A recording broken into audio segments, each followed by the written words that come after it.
This week on the Fighter Pilot Podcast, we continue our aircraft series with a look at our first non-U.S. fighter, and Lieutenant Pierre Chuet of the French Navy joins us to make a case for what he feels is one of the best fighters out there. The Rafale is Europe's best-looking aircraft. It has, in training, shot a lot of Typhoons, a lot of F-18s. I'm sorry, guys, it's true.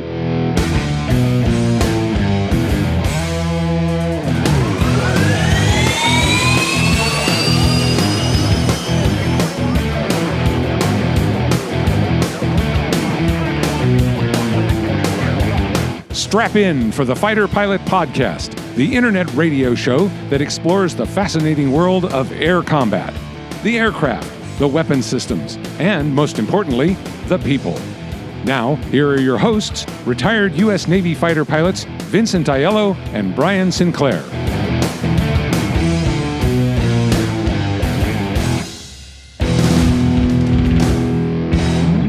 Je suis heureux d'annoncer que nous avons notre première interview internationale aujourd'hui.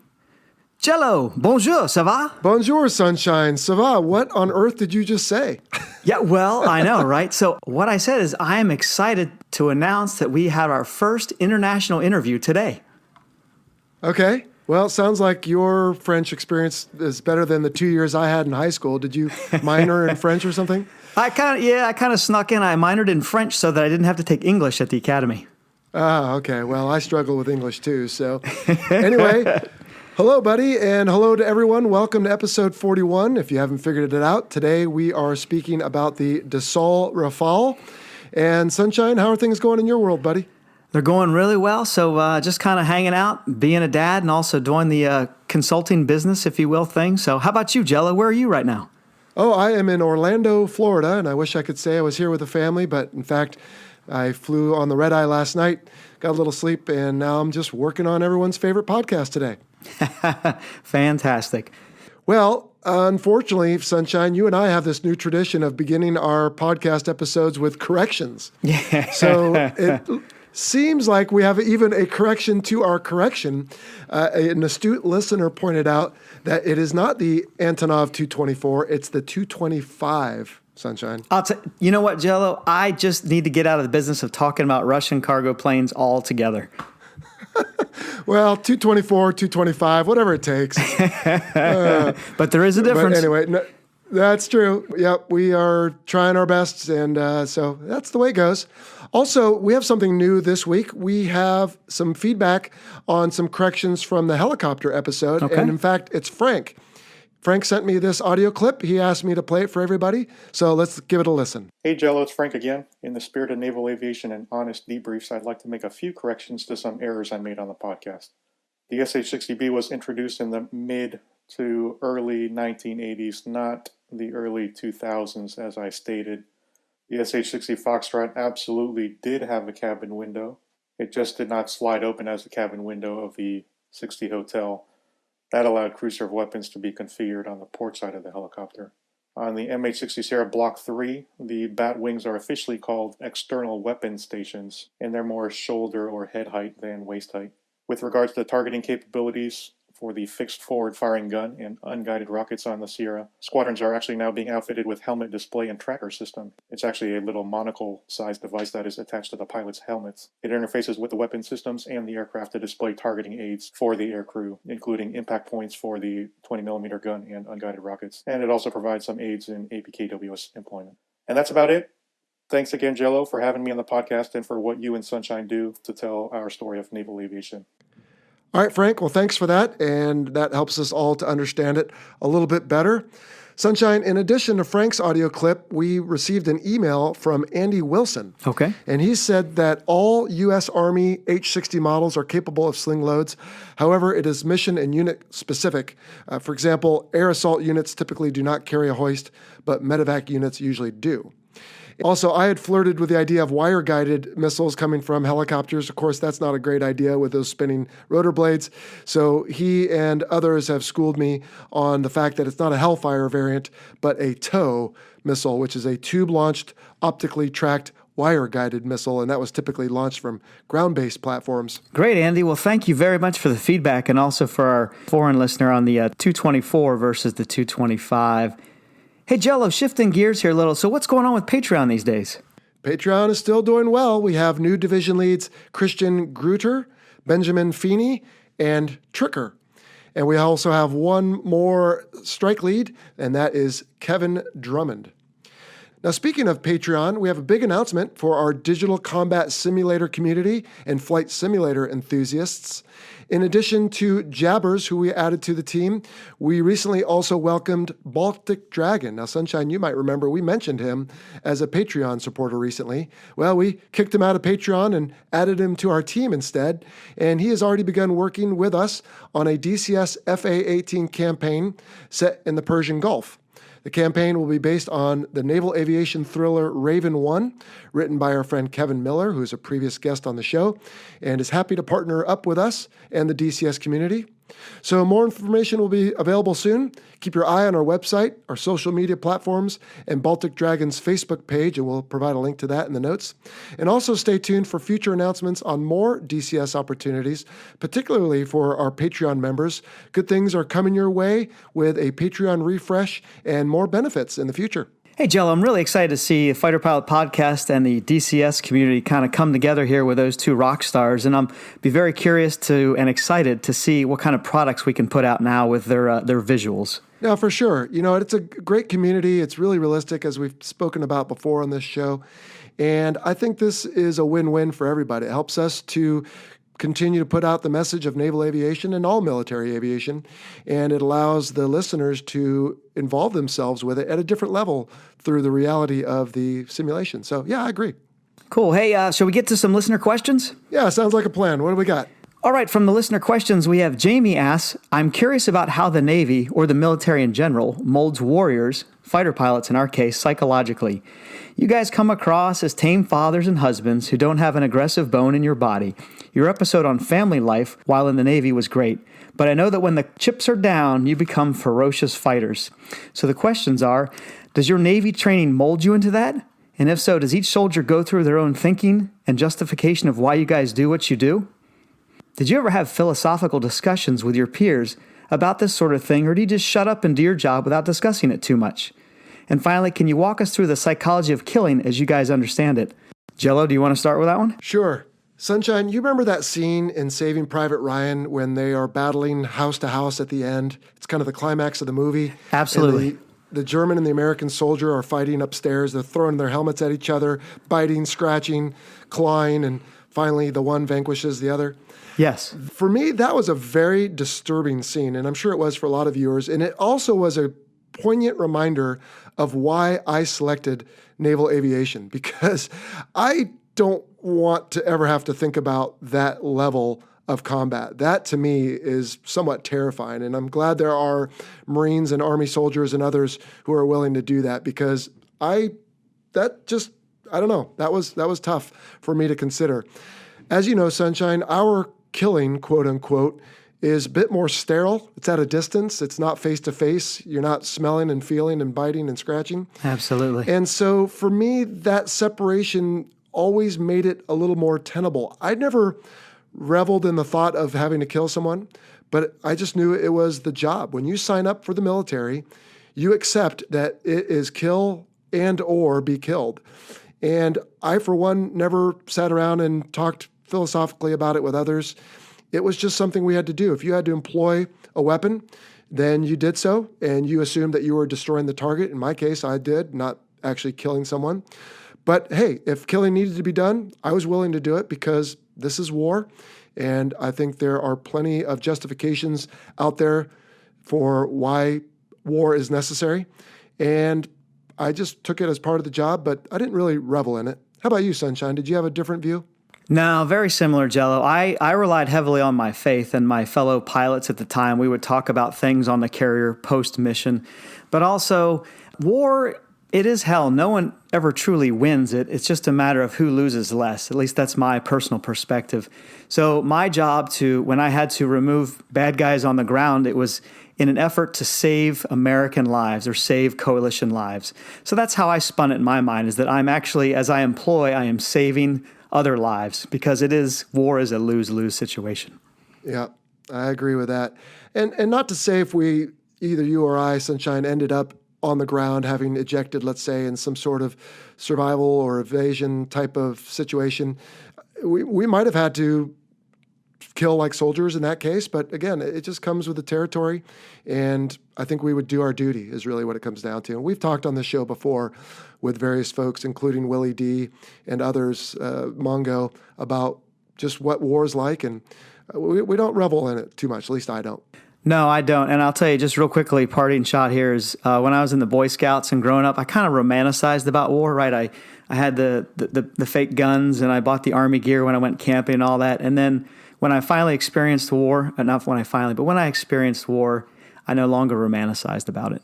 Yeah, no, it does change people. And again, it probably hasn't changed us as much as it's changed others because, again, we had that distance, if you will, or disconnection with it face to face. Yeah, great point, Jill, about the sterile cockpit, if you will. So, Jamie, thank you very much for a very deep and psychological question. For sure. All right, let's take a phone call next. Hey, Jello, my name is Sean, and I'm from the suburbs of Chicago, and I have a question pertaining to the Navy's policy about taking in-flight video. Basically, my question is, what are the regulations the Navy has put in place about whether you can or cannot use a GoPro while you're on your sorties? Love the podcast and keep up the great work. Thanks. So, Sean, thanks for the phone call and the question. When I left the service, there was no official Navy policy. They were formulating it, and I reached back to a friend who is still over at Naval Air Forces and was unable to get definitive answer on this. But when I was in the service, the different local commands would have their own local policies, either prohibiting or permitting cameras in the cockpit. Sunshine, did you have any different experiences with that? I did not. Okay, excellent. Hey, the next question is from Chris in Amsterdam. Chris asks, how do left-handed pilots cope with the right-hand side stick in the Viper? Well, I don't know. I'm right-handed, but I don't imagine it was much of a problem for them because just like us right-handed pilots have to use our left hand on the throttle, and every finger on your left hand has a button, at least in the F-18, to manipulate. So as I have attributed it before, it's a little bit like being a piano player. Your hands and feet, I guess that's more like a drummer, but in the case of a piano player, every finger is doing something. And so whether it's your left hand or your right hand, it really doesn't matter that much. And in fact, in the airlines, the Airbus aircraft, the captain in the left seat has a left stick, and the first officer in the right has a right stick. And when you move from first officer to captain, I assume you just train your body to do what it's got to do, even with your weak hand. And it's really not much of an issue. Sunshine, do you have any different experiences? Actually, a very similar experience in that in test pilot school, I flew the C-17, and the first time I jumped into that thing, I jumped into the left seat. It has an outboard side stick, so I was trying to fly aerial refueling off a KC-135 with the stick in my left hand and the throttles in my right, which is very backwards. So I totally understand what you're saying about the whole, hey, training and just make it happen. Right. So you were able to overcome your natural inclination to control with your right. Did you end up succeeding okay? I think so, but we'll have to have some of my test pilot buddies on, and they can tell me the real story. All right. Well, modesty is one of your strong suits, I suppose. All right. And we have one final question and another question from our friend Louis Ferrer. And by the way, he clarified that last week what he meant was, what is the Super Hornet's max trap during pitching deck, not just when it's landing on normal decks. And so we answered for 44,000. And Sunshine, I think what he meant was, so in a Hornet, when you have a pitching deck or super high winds or anything that drives you to half flaps, then your max trap goes from 34,000 to 33,000. But in the Super Hornet, it stays 44,000 regardless. Absolutely, yeah. So pitch and deck, I tend to think of Movilus, right? So that manually operated visual landing aid system. And right. Whenever in the Charlie I used to hear 99 Movilus recovery, I would obviously hear 33,000 half flaps, right, Jello? Right, for the Hornets. That's true. And so Louis' question this week is, how are the shit-hot carrier brakes requested to the boss and the LSOs? Sunshine, were you ever in a squadron at 2,000 feet? Yes, and We didn't really ask for it. It's usually, and you don't have to really beg for forgiveness as long as you're smart about it. We would, when they said Charlie and you broke the deck, you just don't want to mess it up. But we never asked the boss personally or the LSOs. How about you, Jello? Right. Same experience. And Louis, you might recall from this podcast that zip lip is in effect on day case 1 patterns. And so you just bring yourself down, and if the opportunity presents itself for you to come in at the speed of heat and break at the round down of the boat, you just do it. You don't ask anyone, you just do it. And if it was sufficient speed and sound that the LSOs will give you an upgrade, if you need an upgrade, well, then it happens. And sometimes even if you come in a little bit later and there happened to be a gap in the aircraft ahead of you, it didn't have to be just the guys that broke the deck, Sunshine. Sometimes, especially if they were working like a flex deck where it was kind of open for long periods of time, then you just do it. You don't ask anyone, you just do it. And to your point, just don't goon it away. Yeah, great point. And Jello, when you mentioned zip lip, so obviously when I mentioned Charlie, for zip lip, they're not going to say Charlie. You're just going to time yourself based off the catapult launches, right? Right. And of course, if we're doing carrier qualification, then it's not zip lip. And you might be told to Charlie because they're managing who's overhead. But you generally wouldn't come in at 600 knots if you're doing CQ for the first time. Not recommended. No, not at all. All right. Well, Sunshine, what do you think? Should we get to the interview here? Allons-y, on y va. Okay. Well, this was our first remote interview. We did not travel to France as much as we probably both would have enjoyed doing so, Sunshine. And actually, he wasn't in France anyway. He was in the UK. But because we recorded over the internet, there will be some slight audio challenges. We encourage you to work through that with us.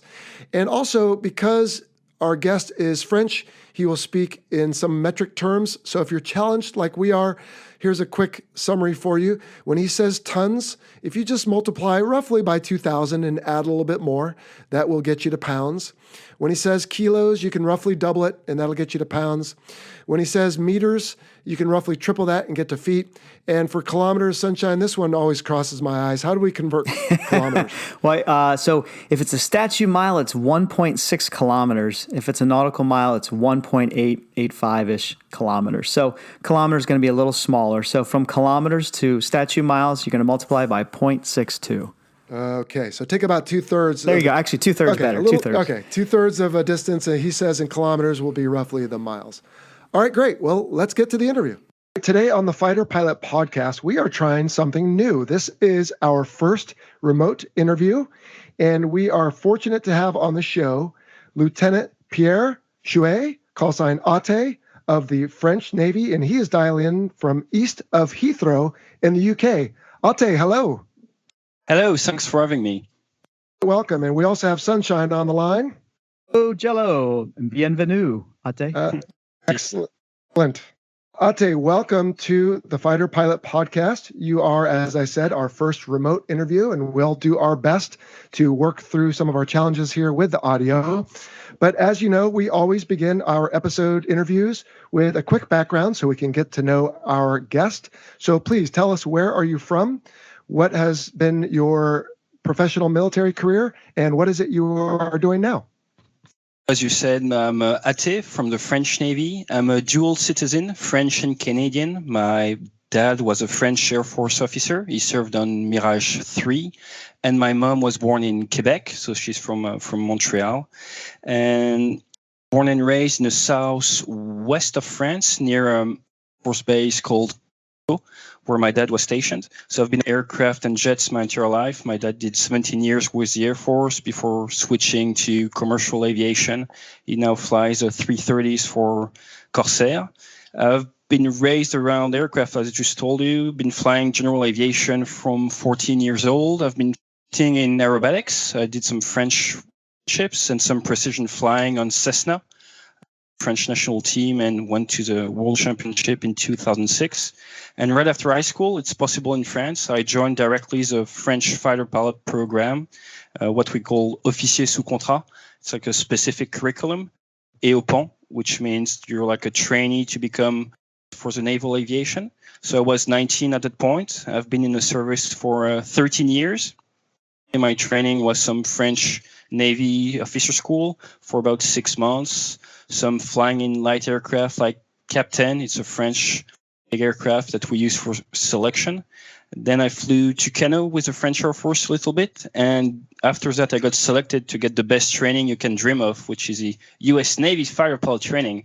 So I got sent in the U.S. for 26 months to Pensacola to get the API, all the survival course and all that stuff, and then moved to Whiting Field. They still had the T-34s at the time, and then Meridian, Mississippi with VT-7 and T-45s.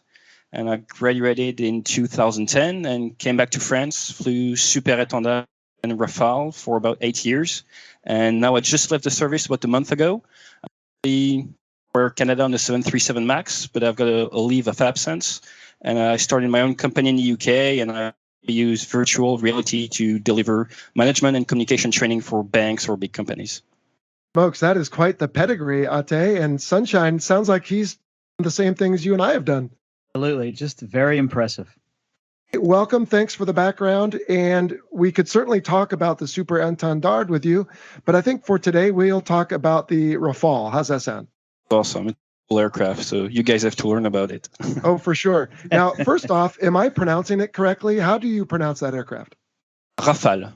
Well, I can't quite put the French pronunciation on like you do, but it's Raphael or something along those lines? Oh, yeah.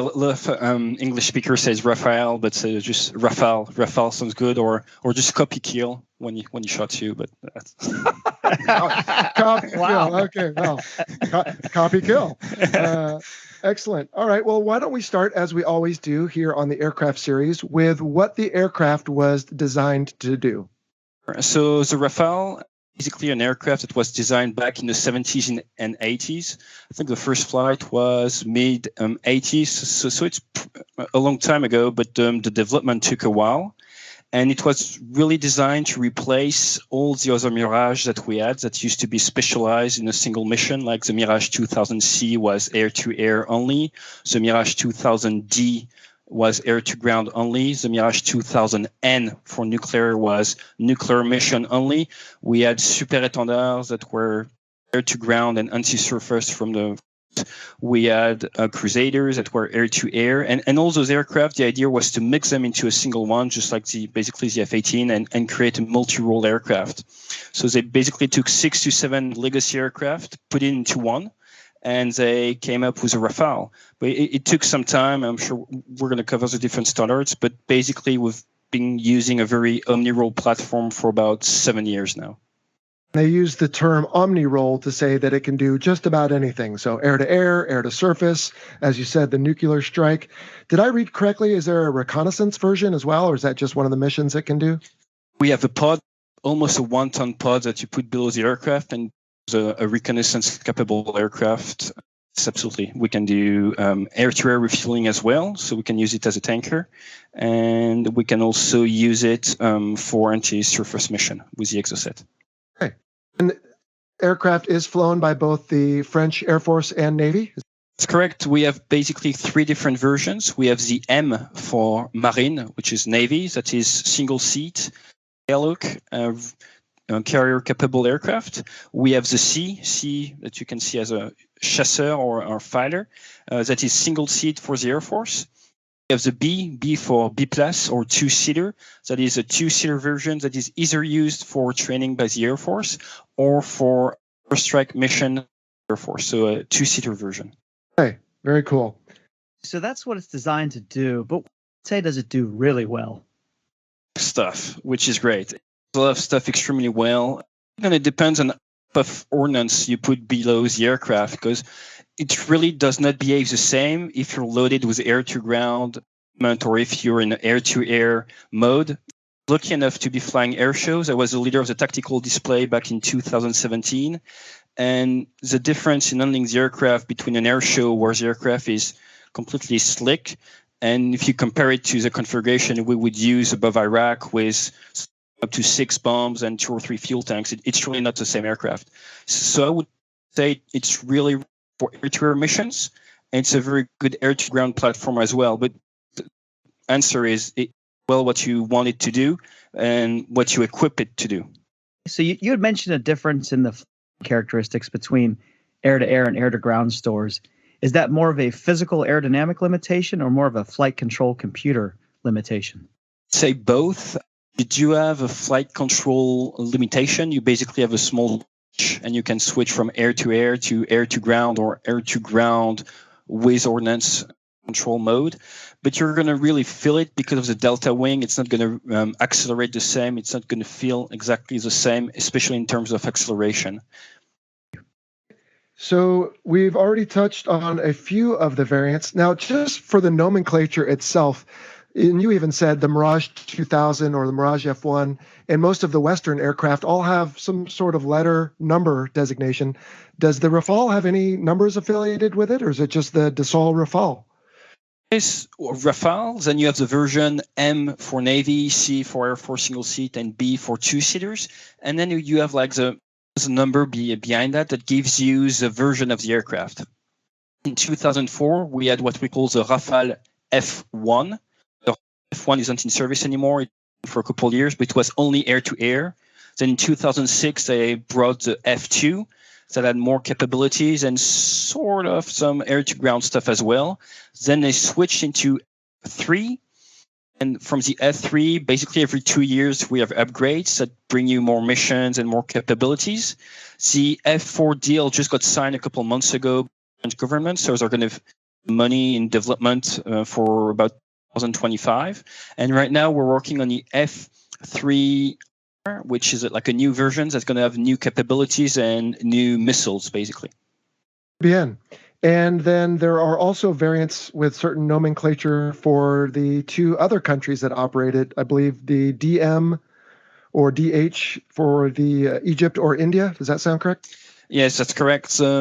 Export versions are slightly different, not exactly the versions that we have. And the Qatari version has some specific features.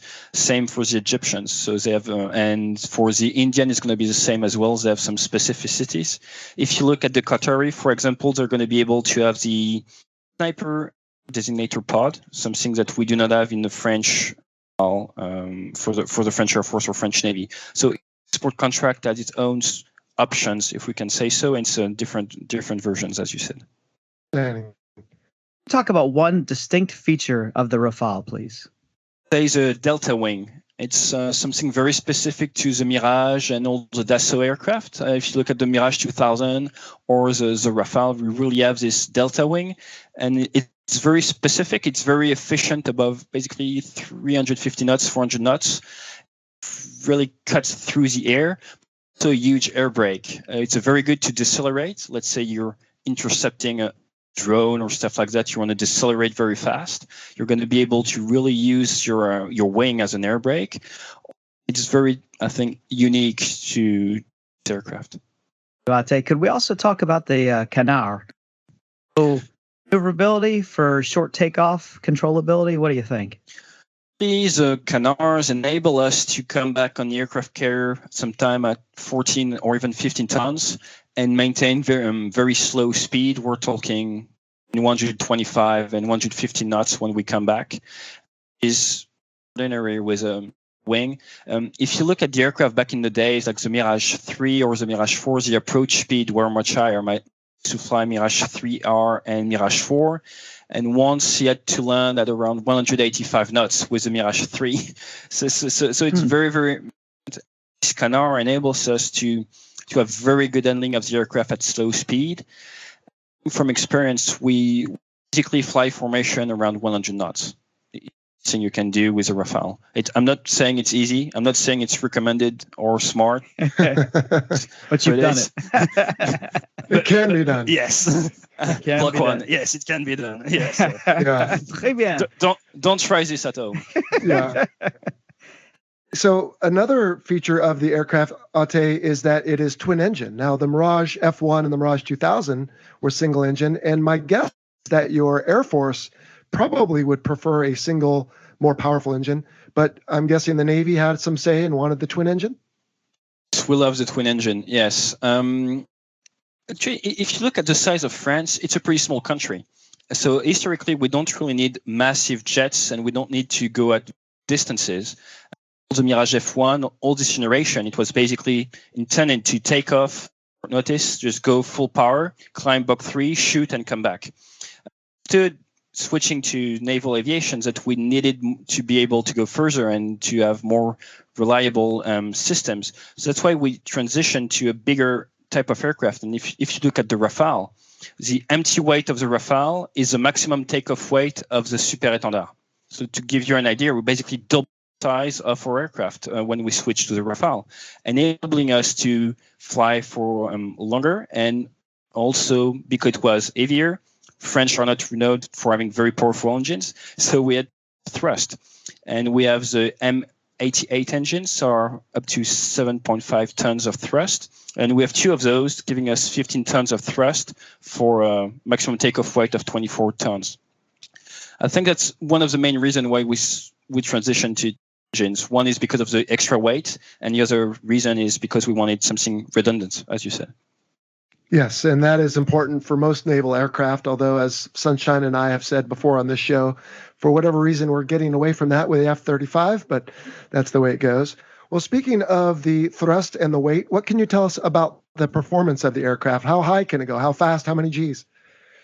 We're allowed to fly between 100 feet in the Navy and 50,000 feet. The aircraft could fly above 50,000 feet, but I've never been because we would be required to wear special suits.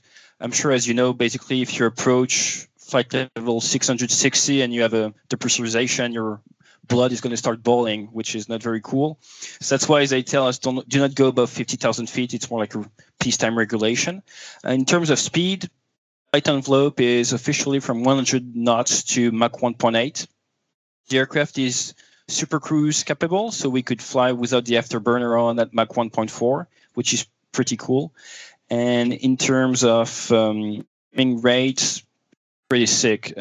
So we would do that for training. You put the aircraft at 100 feet, 500 knots. You put the afterburner on, 60-degree nose up, and you let come out of burner, but not to go supersonic in a 60-degree nose up climb up to 45,000 feet that you would reach in less than a minute. Wow. So the rocket ship, it is pretty cool to fly. Yeah, it is. Coming Super Étendard, which was a single engine, by the way, it's quite a shock. About G-forces, what can you pull? Maximum is 11 Gs. The air to ground, you're going to be limited to about 5.5 Gs-ish. And then if you go like air to air, it's going to be 9 Gs and 11 Gs if need be. So in air shows, we would take 10 Gs or 10.5 Gs. How long could you withstand these? I've tried different stuff at different altitudes, especially when I was training and for air shows. And if you go above 400 knots and you put the full afterburner and you're like block 0 or block 1, so let's say below 15,000 feet, you're gonna release the stick first. There's no way you're gonna win against the aircraft. It's just gonna maintain 7+ range, and it's gonna kill you if you don't let go. It is insane. But with the Delta, if you go at AOA, then you can say an afterburner and just keep the aircraft at high angle of attack. You're going to be fine because you're not going to be taking a lot of Gs. But if 450 knots plus low level and you just pull on the stick, you're just going to either pass out or let go. It's just up to you. Passing out just thinking about it. Ate, let's talk about the armament that it carries. And we've already touched on some of them, but this thing sounds like it has the array of air-to-air and air-to-surface weapons, including nuclear weapons, but walk us through the different armament. Sure. You guys have some time because there are quite a few, but we'll go through them. No worries. This one and the legacy one is the 30 Mach. So it's only one cannon, 25 rounds, but it's 30 Mach. So C1 round has about 480 grams. So it's pretty used for air-to-air or air-to-ground. Staying to the air-to-air, in France, we use the Meteor Missile F2 version. We have the Fox 3 electromagnetic version, or we have the Fox 2 version. But a bit to understand with this missile is that we basically have a Fox 2 that has the same range as our Fox 3. I don't know if that makes sense to you guys.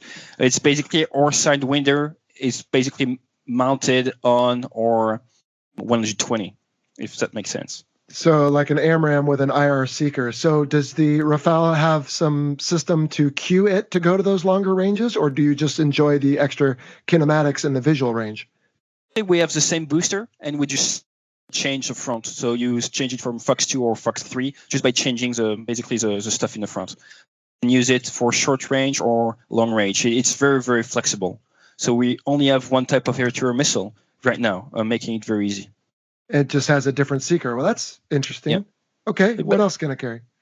Now, maybe you've seen it in the news. Last week, they shot the first Meteor Missile. So the Meteor Missile is projects. The Typhoon is going to get it, but the Rafale as well. And it's going to basically give us air-to-air capabilities at about, like if you look in the press, they say 30 to 60% or even 80% extra range from what the Mika is. So it's going to be our new long stick, if I can say so. So it's going to change the air-to-air doctrines and tactics quite a lot in Europe. And it's going to be in service within a couple of years maximum. So it's almost like bringing back the AIM-54 Phoenix that used to fire at very long ranges. Exactly. Now with all the system, as you might imagine, the tactics are going to be much more and much more lethal. If we look now at the air-to-ground stuff, carry 12, which is like the paveway to US Mark 82 bomb, so 250 kilogram bomb. We can also carry the GBU-24, which is a 1-ton paveway 3 version, which is pretty useful when you want to hit bigger targets. But what makes a Rafale more unique is what we call the hammer. In French, we say A2SM. Hammer stands for Highly Agile Modular Munition Extended Range. And it's basically a 200, and we have 500 kilograms version as well, but we mostly use a 250 kilogram version. So it's a bomb, and you had a booster on it. And just to give you open sources information, I looked at Wikipedia first not to give any secret numbers out, but Wikipedia says it's about 60 kilometer range, and they're not too far from the truth. So it's really like a hard bomb that can go at more than 30 miles, and we have different type of. For that, we can have like inertial linked with GPS, inertial linked with laser, or we can have like inertial link with infrared, and you basically feed it with some infrared information. It's going to find target on its own. So that's very efficient. It's basically our standoff ground weapon.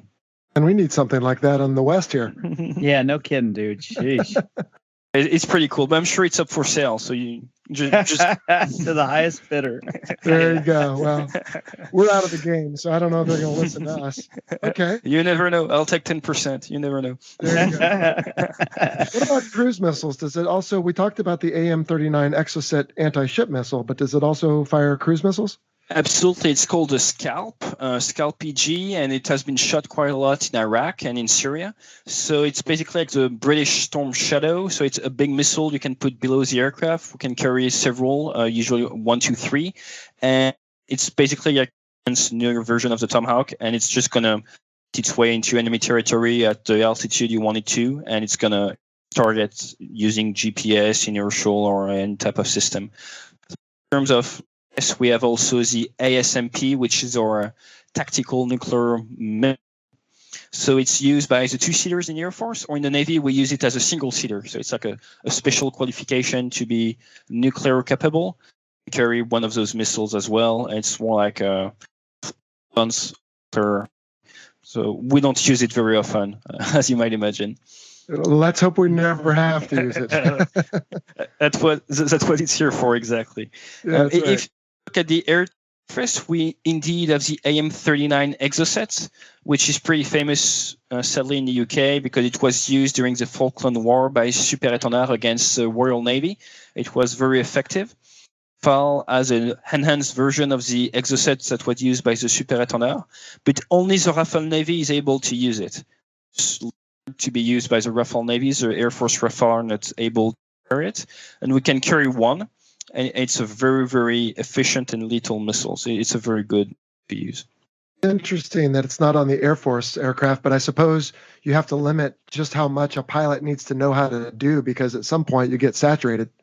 And an entire subject on its own, but like switching from single mission aircraft to omni-role mission, really don't hear market the aircraft is that now we need one division leader that's able to do 6 or 7 mission as an expert and train newer guys 6 or 7 missions, whereas before, like when my dad was flying, it was only like air-to-ground reconnaissance guy. He was division lead at 24 years old. It was single mission only, and his life was pretty easy. And now for us, it takes like 8 to 10 years to get all your training in, because you have to be an expert in air-to-ground, anti-surface, dogfighting, air-to-air, long-range, reconnaissance, all that stuff. So the training really takes forever. Oh, that is certainly true here in the West as well. In the F-18 and presumably the F-16, there are so many mission sets that it takes a long time to excel at any of them. But I also think that makes us better pilots, because you're forced to really get into the books and study and practice. And maybe you're not particularly fantastic at any one like your father was with his missions. But I think overall, we might be more adaptable to circumstances where the mission might be changing, or they have limited squadrons in theater, so they need people to do the different missions. So you're absolutely right, and I think it's good for fighter pilot's ego as well. But we used to say, I mean, you guys know it, but the motto, like, you're only as good as your next pass. And I think now we can almost say, like, you're only as good as your next mission, because it's going to be so volatile. You never know what's going to come up. Like, you're going to be flying air to ground, and then all of a sudden you're re-rolled in air to air above Syria, and next thing you know, you're doing like air to surface mission to protect the boat on your way back. So it's very like changing mission all the time, which makes the job very, very fun, I must say. Agree with that. So we had already talked about the Delta Wing as in the strength. Ate, can you tell us about other strengths of the please? Say the integration of the system and the interface between the jet and the pilot is extremely well done in the Rafale. If you've seen the cockpit, but if you haven't, you can Google it and you'll see what it looks like. You can see a lot of pictures on Google, and you see there are huge screens. And the middle one is like a 10-inch screen that's going to give you all your information with a moving map. And on this moving map, you'll have all the air-to-air information. So you really have all the sensors information, your radar, your TV cameras, your missiles, all your sensors are all on one screen. And by looking at that screen, you an extraordinary situation awareness.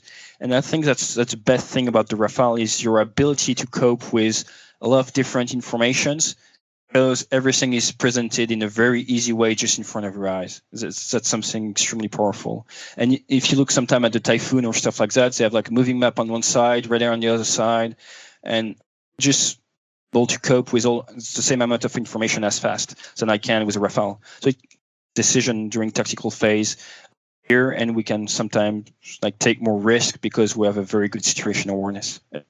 Everything is in front of our eyes. Gotcha. So the large area common display, we'll call it, or sensor fusion as the buzz term is here in the US. So how about the heads-up display, and do you have any kind of amount of queuing? Oh, yeah. So it does exist. I know some version of the Rafale are going to get it, and it does exist, but the French Air Force and the French Navy haven't the option yet. So we do not have magic helmet like you guys have on the F-18 or F-35. So for us, it's just a legacy head-up display in front of us, which is, I must say, the biggest point of the Rafale right now is the fact that we don't have this helmet, and we don't have these capabilities to mark stuff directly, like for air-to-ground missions by looking at the ground, or for air-to-air by looking at the other aircraft. So right now, it's just a legacy, very large head-up displays that we use. In the U.S., we have a doctrine where we will not export any of our fighters or weapons that have more capabilities than what we in the U.S. have. Is that not the case with France? Will they export a Rafale that has more capabilities to a different country? I'm not into politics, so I might not venture into this. But what I can say is that we can export very good stuff. And right now, we could use the helmet-mounted visor and helmet in the military, but we just haven't paid for it, to be very honest. But it's something that should come in the coming years. I like that answer, because we're not very much into politics either here, are we, Sunshine? No, we're not. So we say early on the show that if you want all the background, that you can find it somewhere else. We're just going to talk about the aircraft and the weapons and the people. So that is one weakness. I read that the early infrared pods that you had were also a little bit behind their peers. Any other weaknesses you might be willing to share with the Rafale? Yeah, so the Damocles pod might be honestly slightly below its competition, but something that has been taken into account for years now. And the Talios, the new laser target designation pod designed by Thales, is being tested right now, and the results are very good. So we did have some stuff like the Damocles pod, which is not the best in its category, but those issues are being addressed. And something that's very good for, let's say, in the French industry, and I used to be the link officer between the users of the Rafale Navy and the industry. We have like one guy, one division lead that goes to Dassault or MBDA, places like that, and give like feedbacks on how we use the stuff. And I had this position during a year. And what's very good in France is it's a small world, it's a small community. And when you give some feedback, let's say, hey, maybe the radios are not all what we wish they could be, they change it very, very fast. So all the feedback we bring back from Iraq, from a training mission, everything, it's being listened to and implemented. And because the aircraft, a constant evolution, you know that down the line it's going to be changed and it's taken into account, making the aircraft more and more efficient and lethal. That's to be very encouraging for the pilots and the defense forces there to know that they are working well together. But as pilots, versions never come fast enough. Let's say you to come out, you make a report saying, oh, I would like this issue fixed, and say, come back to you saying, oh, yes, it's in 2.5 years. And you're like, oh my God, 2.5 years, blah, blah, blah. So yeah, you know what it's like. But it's being addressed and it's being fixed. So it does move in a good direction. Great. What about I read that the naval variant, the Rafale M, things are not able to fold, which is always useful for naval aircraft to save a little bit of room. Do you find that to be a problem on the Charles de Gaulle or when you've visited American carriers at all? Actually not, because there is not a lot of room on the French aircraft carrier. The Charles de Gaulle weighs about 42,000 tons. It's like 261.5 meter long, so it's like half the size of, in terms of weight, of US carrier, even less. Look, they just did a picture with 30 Rafale sitting on the deck. It does take some time to move the aircraft around and be efficient. So might be easier if we could fold the wings, but we have very, very efficient technician and ground crew and how to move the aircraft around. And yes, sometimes it can be very difficult to walk in the hangar, but we manage. And as Sunshine likes to say on this show, that aircraft are a series of compromises. And I suppose what you gain in not having folding wings is more commonality between Rafale models, because as I read, it shares something like 95% with its Air Force variant, the Navy variant that is, whereas the F-35, which was designed to be pretty common across all three, in fact, something less than a third now is what I've read. So I suppose helps with your supply system and interoperability to have more commonality between the Air Force and Navy variants. That's a very good point. And if you look at numbers in terms of Navy aircraft, I think the goal for 2030 for in 10 years is to have about 225 Rafale total for the French military. 40 of those are going to be Rafale Navy. So you're really looking at a niche, at a very small number of jets. So having too much specificities for the naval version would have increased the cost a lot. And you always need to keep costs under control.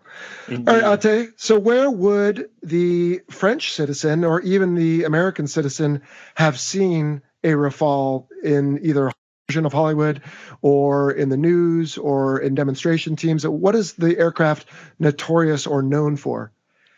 We don't have movies, really. Like, we don't have the French Navy Top Gun movie yet. So it's not that much on TV. There is a lot of documentaries on TV and a lot of press around the Charles de Gaulle because it's the only big carrier in Europe. So we tend to have quite a lot of reporters coming on board and a lot of coverage of our activities. But if you want to see a Rafale from up close, you're going to have basically all the air shows. We have a lot of air in Europe. The Air Force has a single aircraft demonstrator. And the Navy now we have a 2-seat tactical display.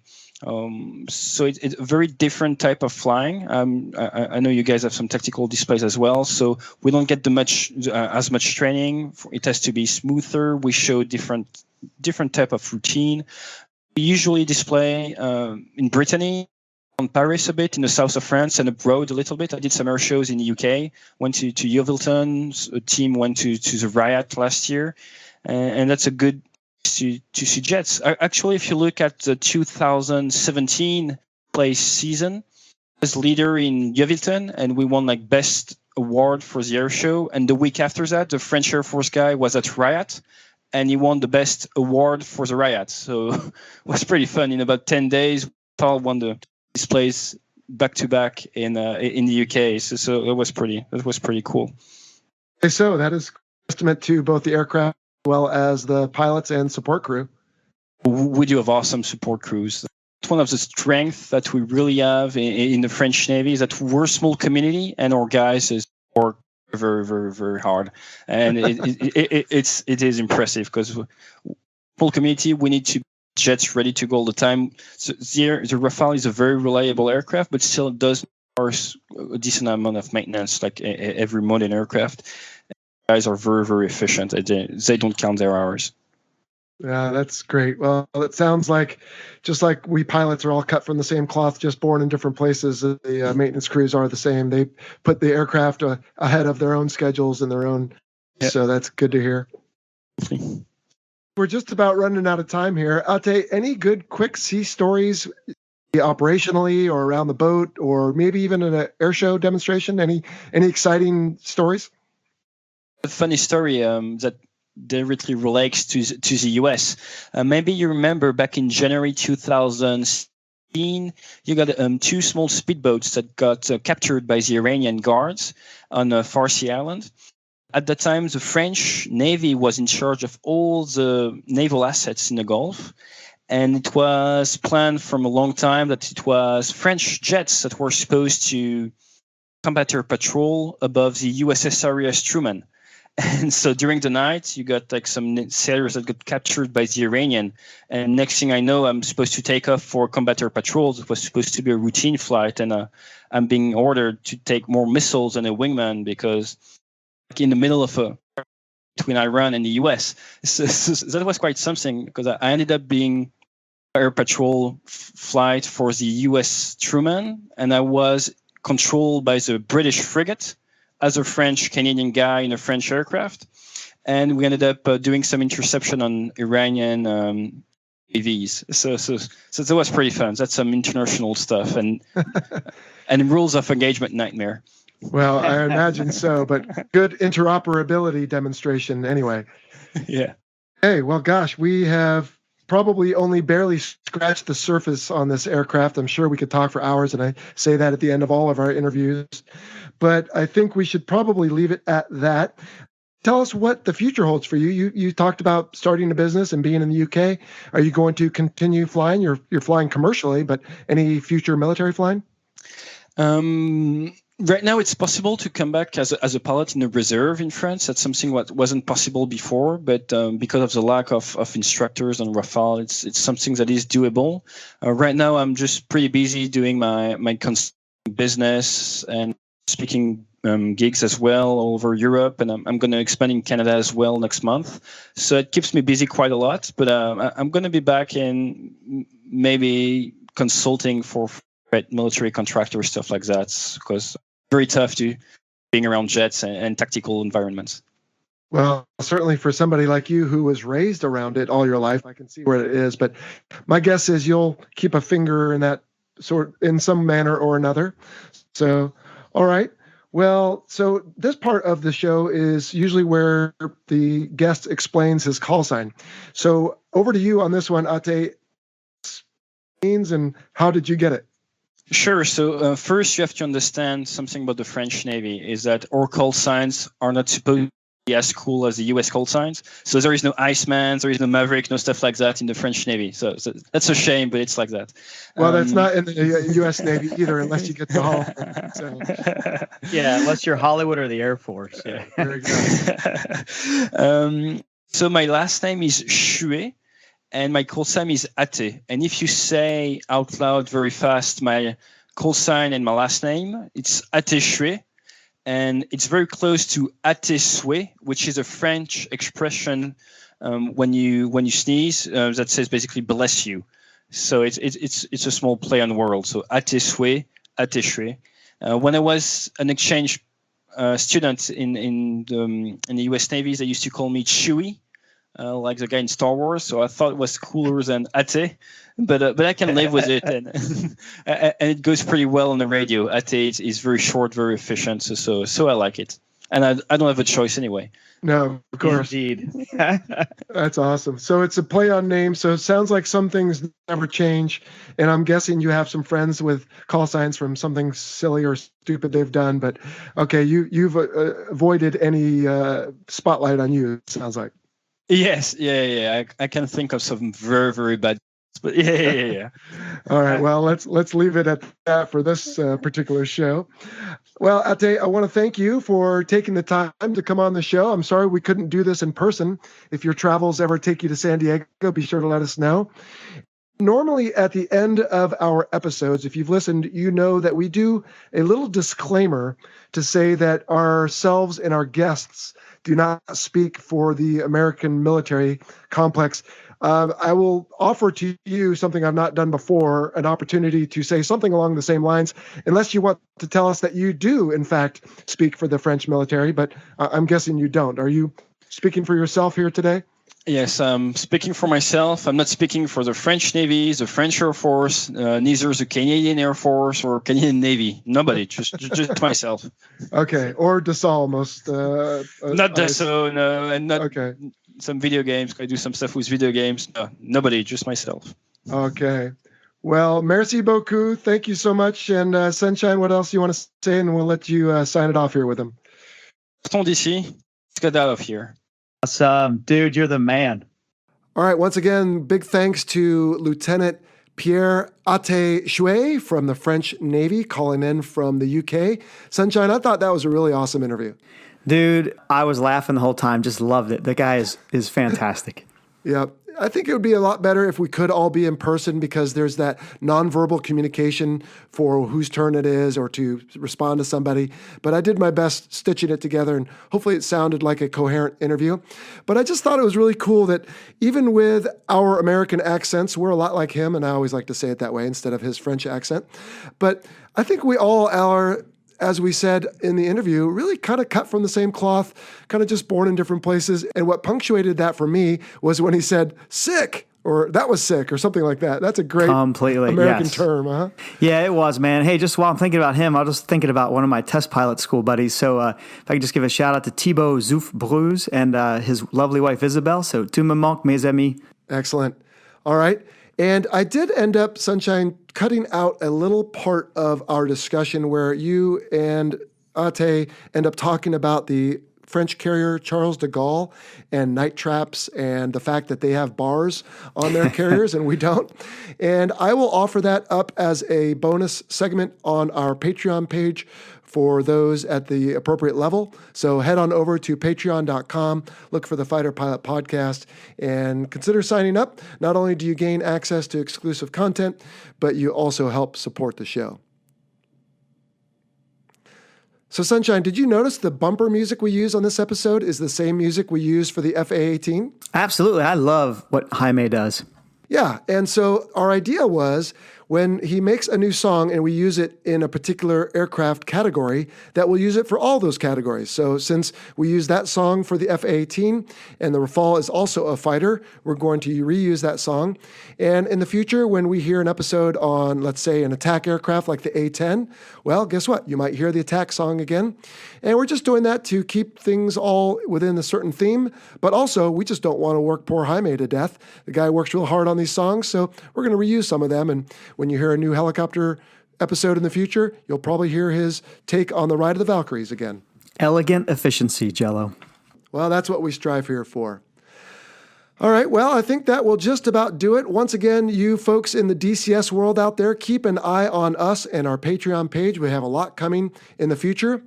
As always, we want to remind the listener that the views expressed in this presentation are the personal views of the hosts and our guest and do not necessarily represent the position of the Department of Defense or its components.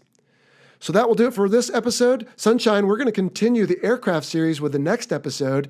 And any guesses on what we might be talking about?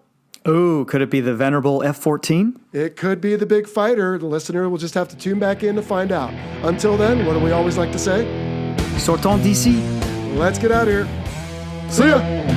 You've been listening to the Fighter Pilot Podcast, brought to you by BVR Productions. Got a question for the show? Send an email to questions@fighterpilotpodcast.com or leave us a message on our listener line at 877-MACH-101. That's 877-622-4101. Be sure to check out our website at fighterpilotpodcast.com. You can also find us on Facebook, Instagram, Twitter, and YouTube. For exclusive Fighter Pilot Podcast content, check out our Patreon page. Please like, follow, and subscribe to the show. And don't forget to share us with your network. Thank you for listening.